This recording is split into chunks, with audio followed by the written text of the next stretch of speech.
as stories began to emerge about Bashir's methods as woefully ineffective. It was a big mistake, he says, not to contact Earl Spencer for his side. The BBC too readily accepted what Martin Bashir told them. The then head of news and current affairs, Tony Hall, who went on to become BBC Director General, is criticised for an investigation that found Bashir an honest and an honourable man. Based on the facts, Dyson says, Hall could not reasonably have concluded that. Meanwhile, Hall and others decided that Matthew Riesler, the graphic designer Bashir duped into faking a bank statement shown to Earl Spencer, will not work for the BBC again. Riesler has previously talked about being blacklisted while not knowing why. The BBC was intent on defending its global scoop, as other media began to report that Martin Bashir's methods had been underhand. Lord Dyson says it covered up in its dealings with the press facts it already knew about how the reporter had secured the interview. That, concludes Lord Dyson, fell short of the BBC's own standards of integrity and transparency. It may have long-lasting consequences. Let's say the BBC were investigating me, and I'm being grilled by a BBC reporter, quite correctly, about a lack of transparency, a lack of candour, and a lack of accountability, and going on at me about that. I would say to the BBC reporter, why don't you go and sort your own house out before you come and question me?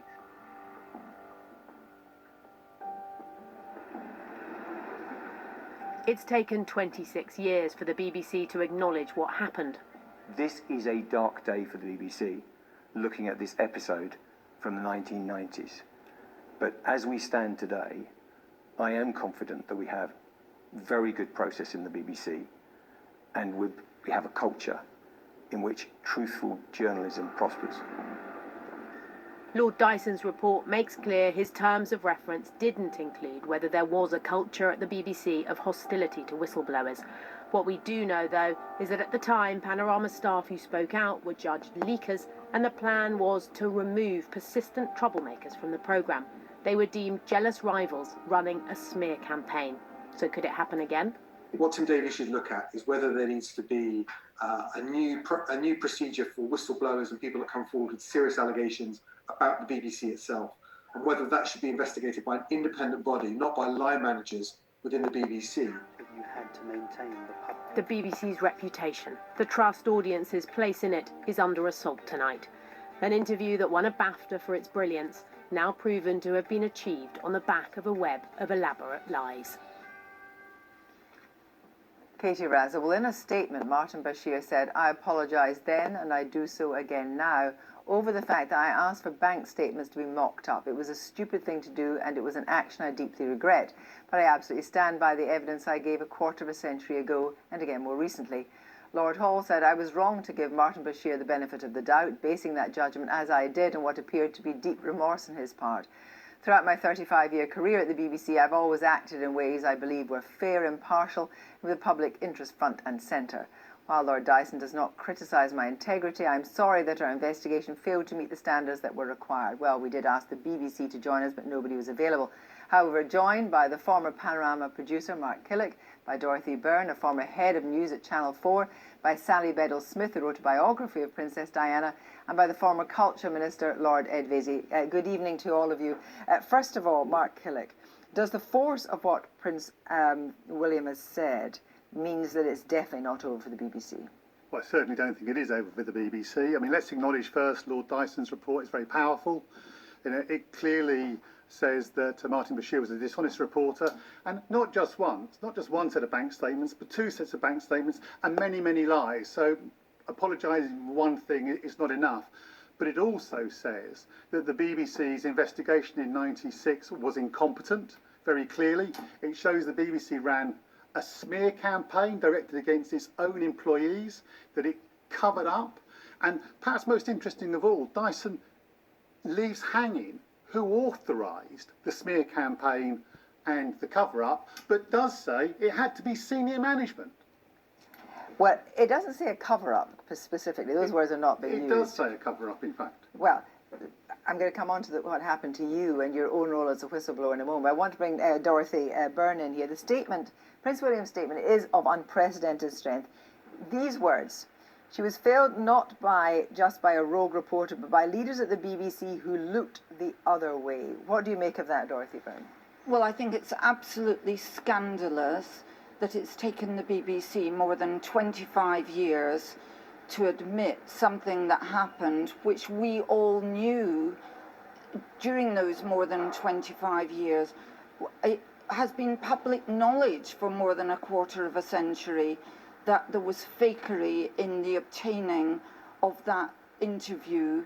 And I give some credit to the BBC that they have made a panorama tonight by an excellent group of journalists, and they fessed up to it.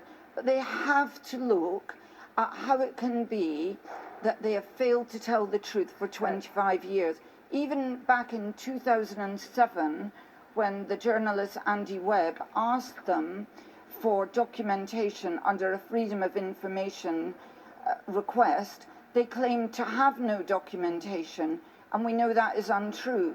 And the fact is that they went on to make this man the head of religion and ethics when they themselves, as an organisation, knew him to be a deceitful liar. And I think they need to have an inquiry into how on earth he came to be the head of ethics. It's obscene. And in fact, he actually only resigned last week. He wasn't sacked. He actually resigned last week. So that is the strength of how long he actually was able to stay at the BBC. Sally Bedell-Smith, both Princes and Earl Spencer. I'm going to stop the interview there because it goes on quite a bit, and it's on the BBC website on YouTube. Your news, you can watch it if you wish to do it. But as you can see, it's another calamity of the BBC making, well, lies, deceit, everything you want to call it, you know, how they covered up things and stuff like this. And it really is disgraceful behaviour, and you can understand, you know, why I don't want to wish to pay the TV licence anymore and watch the BBC. Okay, I'm watching it on my channel here on YouTube, which is just news, and it's not the kind of news I want to read, to be honest with you, that the BBC is corrupt, you know, which more or less convinces everybody that they are, you know. And this is a British broadcasting company, you know. And I got on the phone last night to Alex Belfield, and you know, I didn't have a chance to chat too much to Alex about one or two things, but this was coming up at the present time. Like I said, when I got through to him, I was talking about Ken Dodd basically. But as I said, I didn't want to talk to anything controversial to him about it. But you can understand why Alex has had his door knocked down, 3 invasions and everything else, because he is a whistleblower, because he knows what goes on at the BBC. And of course it's a disgrace, and of course that's why I refuse to pay my TV licence anymore. I don't wish to watch the BBC anymore. So I hope you found the video informative, and of course it's, if you have YouTube and you've got you know, you can watch the BBC News channel. I mean, they have got their own 10 million subscribers, believe it or not. And of course, when they give you these warning letters, you're not allowed to watch this program. You're not allowed to go on YouTube and do this and do that, you know, and all this. So it's time that the British public, and I hope anybody who's watching this and has an opinion, to put some comments down and say what they think, you know, because I'm totally disgusted with everything that comes.